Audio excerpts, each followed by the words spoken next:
What happened with the vaccine board? I keep reading you fired all these eminent scientists on the vaccine board. Yeah, I fired all these what? All these important, highly credentialed scientists. Yeah. Well, we fired that board because it was just an instrument. It was a sock puppet for the industry that it was supposed to regulate. So, in fact, and this was a long time coming, Tucker. In 2002, the Government Oversight Committee and the United States Congress held hearings about that board, which is called ACIP, Advisory Committee on Immunization Practices. And they said that 97% of the people on that board had undisclosed conflicts. Many of them had disclosed conflicts as well. But they said that Congress said that it gave an example. It said the rotavirus vaccine was approved by that board. And there were 5 members of that board at that time, and 4 of them had direct financial interests in the rotavirus vaccine. And they were working for the companies that made the vaccine, or they were receiving grants to do clinical trials on that vaccine. They all had overwhelming financial interests. One of the people on that board was a guy called Paul Offit, and who is one of the big voices for vaccines. CNN goes to him all the time when it wants to know about vaccines. He voted to add the rotavirus vaccine to the schedule when he had a rotavirus vaccine in development. Because it's now on the schedule, his developing vaccine is virtually guaranteed to get on the schedule. It's a competitive product, but once you say rotavirus vaccine has to be vaccinated for, his vaccine is now guaranteed to get on the schedule. The one they voted on, that he voted on, within a year it had to be withdrawn because it was causing this really disastrous disease in kids that is often lethal, called intussusception, agonizingly painful when your intestines kind of tie up against each other. Oh. It kills children, on occasion. That vaccine was pulled the following year, and his vaccine then replaced it. He was still on the committee. He didn't vote on that, but he was still on the committee. But he voted to make rotavirus vaccine mandatory for the schedule. And he and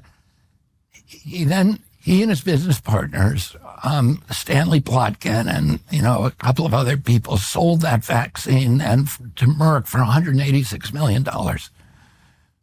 He told Newsweek that he won the lottery. Oh, it's been said of him that he voted himself rich. So that kind of conflict was typical on that committee. But the most... Did people know this was going on? That's such an obvious conflict. The Office of Inspector General in this department investigated, and they said, this is a disaster, you got to change it. Congress investigated and said, you got to change it, and they did nothing. That's the most sort of glaring example of medical malpractice by this group is that they approved all these vaccines. We went from 11, remember, to 69 to 92. 11 vaccines in 86, and not one of them had, except for COVID. COVID is the only one that had a pre-licensing safety trial that involved a placebo. A true placebo. And so all of those other vaccines were ushered in without safety studies. And that means nobody understands the risk profile of those products. How can you do that? They did it. It's corruption. And it's because of agency capture. It's because the companies that were making these products said, if you can get your vaccine on the schedule, it's typically about $1 billion a year for your company, because you now have a trap market. With no downside. You've got an immunity no downside. shield. First of all, the federal government oftentimes actually designs the vaccines. The NIH would design it. It would hand it over to the pharmaceutical company. The pharmaceutical company then runs it through ACIP. Runs it first through FDA, then through ACIP, and gets it recommended. If you can get that recommendation, you now got $1 billion in at least revenues by the end of the year.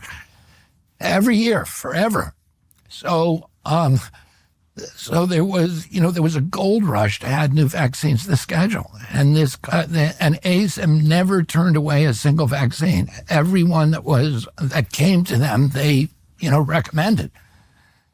And a lot of these vaccines are for diseases that are not even casually contagious. How are you, they